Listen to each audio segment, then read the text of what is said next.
सर्वेभ्यो नमो नमः। अखंडमंडलाकारं व्याप्तं येन चराचरं तत्पदं दर्शितं येन तस्मै श्रीगुरुवे नमः। सर्वेभ्यो नमो नमः। तर विद्यार्थी मित्रांनो, आज आपण दीपकम या पुस्तकातील एकादशः पाठः म्हणजेच 11वा धडा चॅप्टर हा बघणार आहोत, ज्याचं नाव आहे पृथिव्याम त्रीणी रत्नानी। तर आपण या चॅप्टरचा अनुवाद बघणार आहोत। पृथिव्याम पृथिव्याम म्हणजे पृथ्वीवर, त्रीणी त्रीणी म्हणजेच तीन, रत्नानी। आता इथे मूळ शब्द आहे रत्न, रत्नम, तर हा नपुंसकलिंग असल्यामुळे रत्नम, रत्ने, रत्नानी बहुवचन झालेलं आहे। तर रत्नानी म्हणजेच रत्ने, पृथ्वीवर 3 रत्ने आहेत, असं या चॅप्टरचं नाव आहे। तर बघ, याला सुरुवात करूया आपण। छात्राः पश्यन्तु। छात्राः या ठिकाणी छात्रा हे बहुवचन आलेलं आहे। छात्रः, छात्रौ, छात्राः किंवा छात्रा, छात्रे, छात्राः, पुल्लिंग स्त्रीलिंग दोन्ही घेतलं तरी चालेल। पश्यन्तु पश्यन्तु हे क्रियापद आहे, लोट लकारातील प्रथम पुरुषाचं बहुवचन आहे। तर छात्राः पश्यन्तु, तर याचा अर्थ होतो विद्यार्थ्यांनो बघा। तर शिक्षक आहे आणि विद्यार्थी आहेत। शिक्षक बोलतात, अद्य मम हस्ते स्फोरकपत्राणि सन्ति। अद्य म्हणजे आज, मम हस्ते, मम म्हणजे माझ्या, हस्ते म्हणजे हातामध्ये, आज माझ्या हातामध्ये स्फोरकपत्राणि सन्ति। स्फोरकपत्र म्हणजेच चार्ट्स आहेत। आज माझ्या हातामध्ये काही चार्ट्स आहेत। तर विद्यार्थ्यांना उत्सुकता वाटते, काय आहे? श्रीमन स्फोरकपत्रे किम अस्ति? तर विद्यार्थी विचारतात गुरुजींना, गुरुजी स्फोरकपत्रे किम अस्ति? स्फोरकपत्रावर काय आहे? किम अस्ति, किम म्हणजे काय, अस्ति म्हणजे आहे। स्फोरकपत्रामध्ये काय आहे? तर गुरुजी त्यांना ते दुसऱ्या चित्रामध्ये बघा स्फोरकपत्र दाखवतात, तेव्हा छात्राः पश्यन्तु एतानि स्फोरकपत्राणि भित्तौ स्थापयन्तु। छात्राः विद्यार्थ्यांनो, एतानि स्फोरकपत्राणि भित्तौ स्थापयन्तु। एतानि, एतद, एते, एतानि, एतानि हे बहुवचन आहे एतदचं। एतानि स्फोरकपत्राणि, तर हे स्फोरकपत्र, हे चार्ट्स भित्तौ स्थापयन्तु। भित्तौ भिंती शब्द आहे, त्याचं सप्तमी एकवचन भित्तौ म्हणजेच भिंतीवर। स्थापयन्तु, स्थापयन्तु म्हणजे लावा किंवा त्या ठिकाणी अटकवा, असं बहुवचन असल्यामुळे स्थापयन्तु। तद अनंतरम स्वयं एव पश्यन्तु, आणि ते भिंतीवर स्थापन केल्यानंतर, तद अनंतरम त्यानंतर, स्वयं एव, स्वयं म्हणजे स्वतः, एव म्हणजेच स्वतःच, पश्यन्तु बघा, आणि तुम्ही स्वतःच पहा। श्रीमन स्फोरकपत्रे तु सुंदरम चित्रम अस्ति। तेव्हा विद्यार्थी ते स्फोरकपत्र बघतात आणि म्हणतात, स्फोरकपत्रे तु, स्फोरकपत्रावर किंवा त्या चार्ट्सवर, सुंदरम चित्रम अस्ति, सुंदर चित्र आहे। श्लोकाः अपि सन्ति, आणि त्या चार्टवर श्लोक देखील आहेत। तेव्हा गुरुजी म्हणतात, सत्यम, हो बरोबर आहे। एतानि सुभाषितानि सन्ति, तर हे काय आहे? त्या स्फोरकपत्रावर जे काही श्लोक आहे त्याला सुभाषित असे म्हणतात। एतानि सुभाषितानि सन्ति, हे तर काय आहेत? सुभाषित आहेत। मग सुभाषित म्हणजे काय? सुंदर वचनानि एव सुभाषितानि भवन्ति। सुंदर वचन हेच कोण आहे? सुभाषित आहेत। एतानि अस्माकं कृते, एतानि, एतानि सुभाषितानि, हे सर्व सुभाषित, अस्माकं कृते आपल्यांसाठी, कृते म्हणजे साठी, अस्माकं म्हणजे आपल्यासाठी, उत्तम कार्यार्थम चांगलं कार्य करण्यासाठी, प्रेरणाम यच्छन्ति ते आपल्याला प्रेरणा देतात किंवा आपल्याला मोटिवेट करतात। ठीक आहे। श्रीमन तर्हि वयम सुभाषितानि पठामः, तर श्रीमान आपण ते सुभाषित काय करू? वाचू। वयम, वयम या ठिकाणी वयम आलेलं आहे का? तर बहुवचन आहे, छात्र भरपूर आहेत। वयम सुभाषितानि पठामः, वयम असल्यामुळे पठामः हे बहुवचन आलं उत्तम पुरुषाचं, पठामी, पठावह, पठामः। तर ठीक आहे, आपण ते आता श्लोकांना सुरुवात करू। ठीक आहे, एकदा श्लोक म्हणून घेऊया। पृथिव्यां त्रीणि रत्नानि जलमन्नं सुभाषितं मूढैः पाषाणखण्डेषु रत्नसंज्ञा विधीयते. तर हे पहिले सुभाषित आहेत. तर आता या सुभाषिताचा पदच्छेद बघा.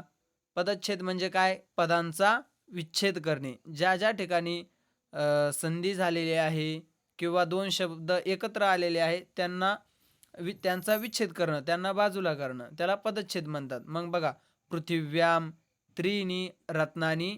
आता जलम अन्नम हे दोन शब्द एकत्र आलेले, जलम अन्नम झालतं, मग त्या ठिकाणी जलम आणि अन्न हे दोन शब्द बाजूला गेले. पुढे सुभाषितम मूढैहि पाषाणखंडेषु. पाषाणखंडेषु हे दोन शब्द आहेत आणि त्यांनाही बाजूला केलेलं आहे. त्याचप्रमाणे रत्न संज्ञा, रत्न आणि संज्ञा हे दोन असल्यामुळे त्यामध्ये पण मध्ये डॅश दिलेला आहे. विधीयते असा याचा पदच्छेद आहे. आता अन्वय बघा. अन्वय कशाला म्हणतात तर अन्वय त्याला म्हणतात त्याच श्लोकातील तेच अक्षर घ्यायचे, पण त्या अक्षरांची व्याकरणानुसार अशी मांडणी करायची की ते वाक्य तयार झालं पाहिजे आणि ते वाक्य अर्थपूर्ण तयार झालं पाहिजे. मग बघा आता अन्वय काय? अन्वयः पृथिव्याम जलम अन्नम सुभाषितम इति त्रीणी रत्नानी संती. तर त्याचा हा अन्वय आहे. पृथिव्याम इथं इति हे कंसात दिलेलं आहे आणि रत्नानी संती, संती हे बहुवचन त्या ठिकाणी क्रियापद वापरलेलं आहे. मग पृथिव्याम जलम अन्नम सुभाषितम इति त्रीणी रत्नानी संती मूढैः पाषाणखंडेषु रत्नसंज्ञा विधीयते. आता याचा भावार्थ बघा. भावार्थ म्हणजे या श्लोकामधून काय अर्थ प्रगट होतो. तर त्या श्लोकाची पहिली लाईन बघा. पृथिव्याम त्रीणी रत्नानी संती. तर हा भावार्थ बघा. पृथिव्याम म्हणजे पृथ्वीवर, त्रीणी म्हणजे तीन, पुढे आहे रत्नानी म्हणजेच रत्ने, संती म्हणजे आहेत. पृथिव्याम त्रीणी रत्नानी संती. पृथ्वीवर तीन रत्ने आहेत. तानी ते रत्ने कोणते? तानी म्हणजे ते तानी रत्नानी ते रत्न. जलम म्हणजे पाणी. अन्नम म्हणजे जेवण आणि तिसरं म्हणजे सुभाषितंच भवंती. सुभाषित म्हणजे चांगले वचन. हे तीन रत्न पृथ्वीवर आहेत. पहिलं आहे पहिलं रत्न म्हणजे जल म्हणजेच पाणी, दुसरं रत्न म्हणजे अन्न आणि तिसरं रत्न म्हणजे सुभाषित.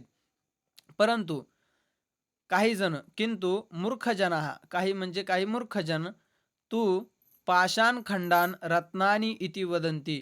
तर काही मूर्खजन पाषाणखंडांनाच म्हणजेच दगडांच्या तुकड्यांनाच रत्न अशी संज्ञा देतात. बघा, जे काही रत्न जगामध्ये मानले जातात, हिरा असेल किंवा कोंदण असेल किंवा काही असेल, ते कशाचे असतात?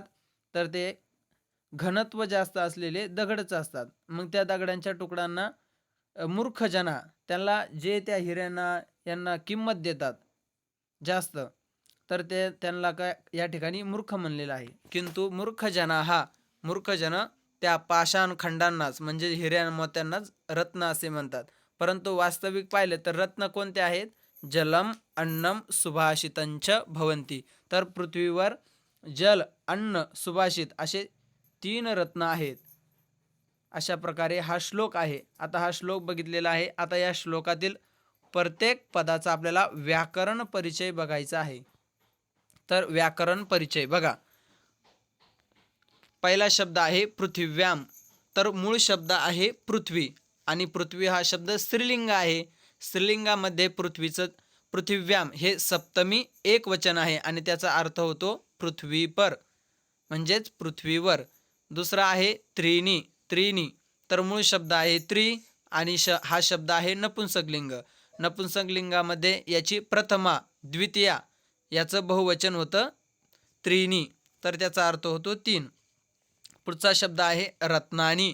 रत्नम हा शब्द देखील नपुंसकलिंग आहे. तर रत्नानी हे सुद्धा प्रथमा, द्वितीया बहुवचन, प्रथमेचं आणि द्वितीया विभक्तीचं बहुवचन रत्नानी असंच होतं आणि त्याचा अर्थ होतो रत्न, अनमोल वस्तू.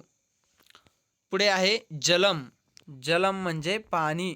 जल हा शब्द काय? नपुंसकलिंग आहे. मग या जल शब्दाची प्रथमा आणि द्वितीया एकवचन काय होतं? जलम, ज्याचा अर्थ आहे की पाणी.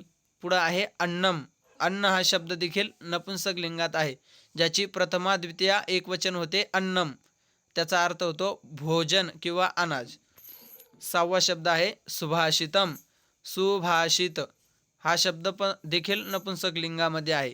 मग सुभाषितम हे सुभाषित शब्दाचे प्रथमा द्वितीया विभक्तीतील एक वचन सुभाषितम आहे, ज्याचा अर्थ होतो अच्छे वचन या अच्छे विचार म्हणजेच चांगले विचार.